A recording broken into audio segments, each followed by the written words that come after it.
transportasi kereta api di Indonesia identik dengan yang namanya keterlambatan, kepadatan penumpang, dan juga pelayanan yang belum tertata. Bagi sebagian masyarakat di Indonesia, menggunakan kereta api bukanlah pilihan utama, melainkan sekedar alternatif belaka.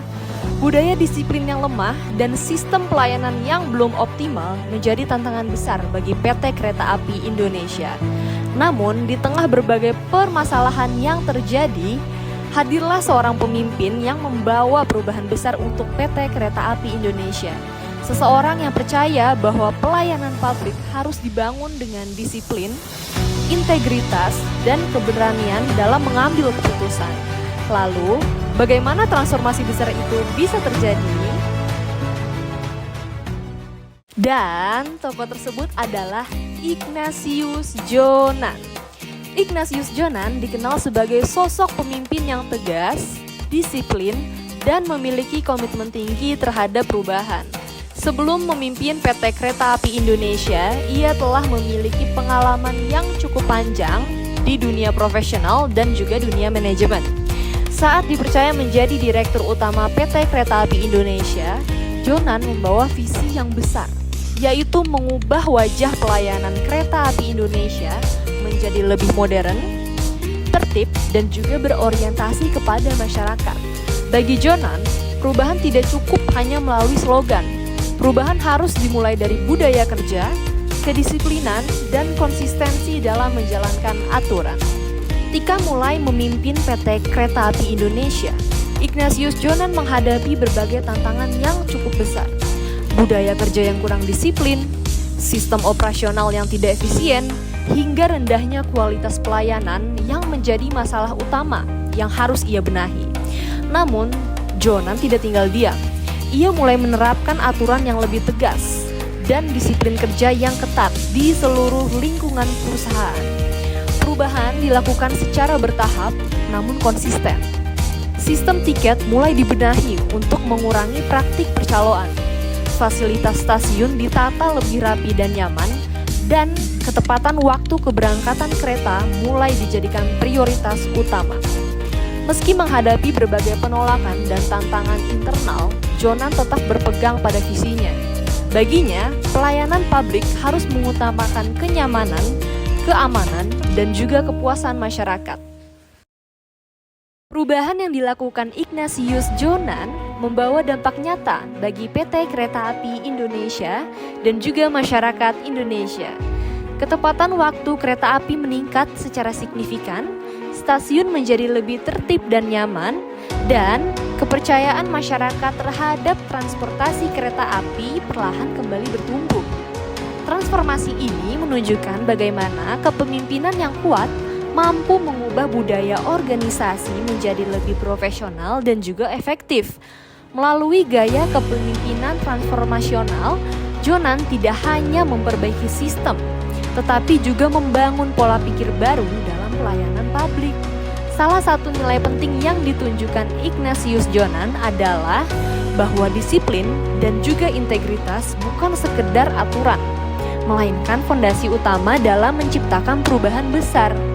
Kalau ingin berubah, semuanya harus dimulai dari disiplin. Nilai itulah yang terus tercermin dalam transformasi PT KAI hingga saat ini. Perjalanan Ignatius Jonan dalam mentransformasi PT Kereta Api Indonesia menjadi bukti bahwa perubahan besar dapat dimulai dari kepemimpinan yang berani, konsisten, dan berorientasi kepada pelayanan masyarakat. Dari sistem yang sebelumnya penuh tantangan, PT Kereta Api Indonesia berhasil berkembang menjadi transportasi publik yang lebih modern, tertib, dan dipercaya masyarakat Indonesia.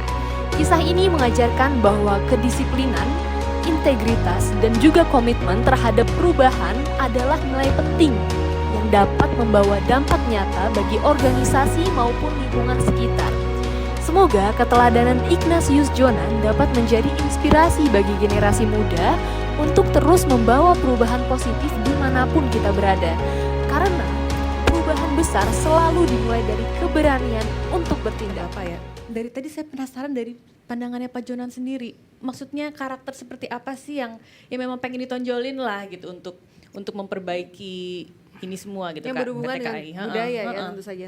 Ya itu Budaya tadi perusahaan. seperti dikatakan Pak Said Didu waktu di tayangan itu, ya itu yang disebutkan itu ya kurang lebih itu. Gitu. Karena menurut saya kereta api itu salah asuhan. Salah asuhan. Iya. Sekarang menurut Bapak sudah berapa persen Pak kepada asuhan yang benar?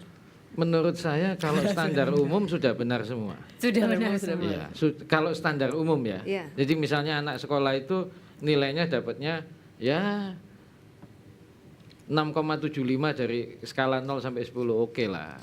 Ya. Nah kalau versinya Pak Said Didu, Pak Jonan ini sudah Dapatkan nilai berapa, Pak? nilainya udah seperti apa? Kalau dalam range IPK lah Pak 1 sampai 4.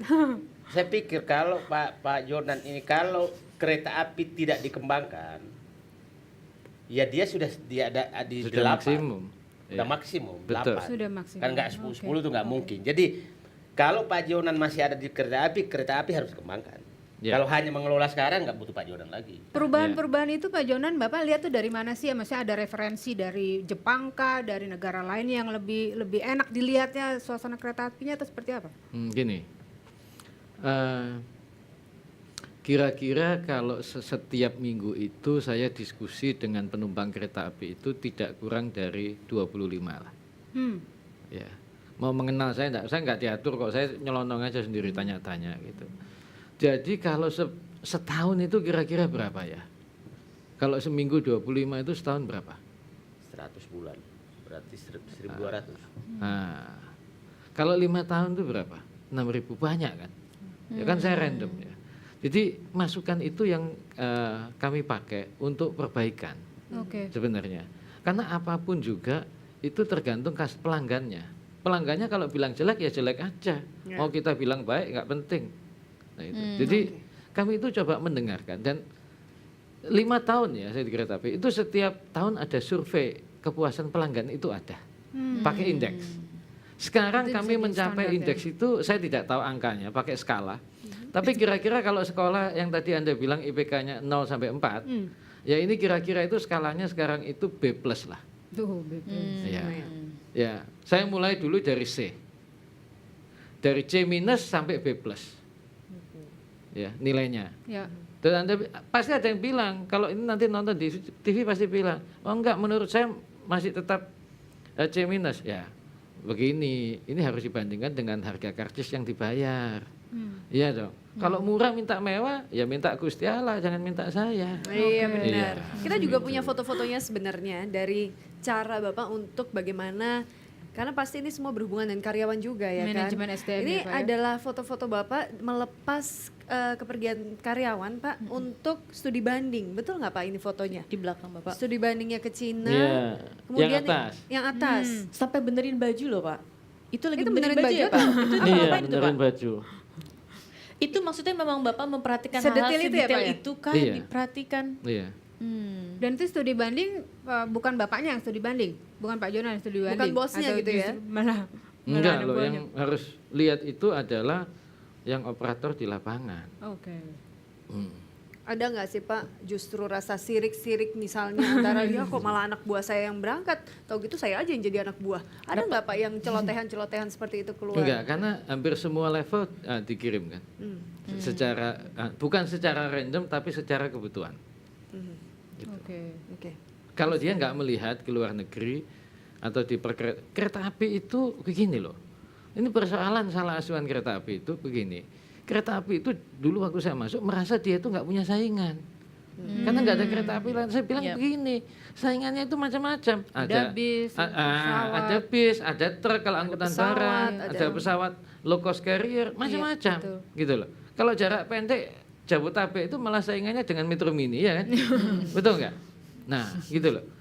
Jangan kayak istri saya. Istri saya itu merasa tidak punya saingan, Pak. Bapak mau dipancing gitu ya ya? kayaknya Bapak.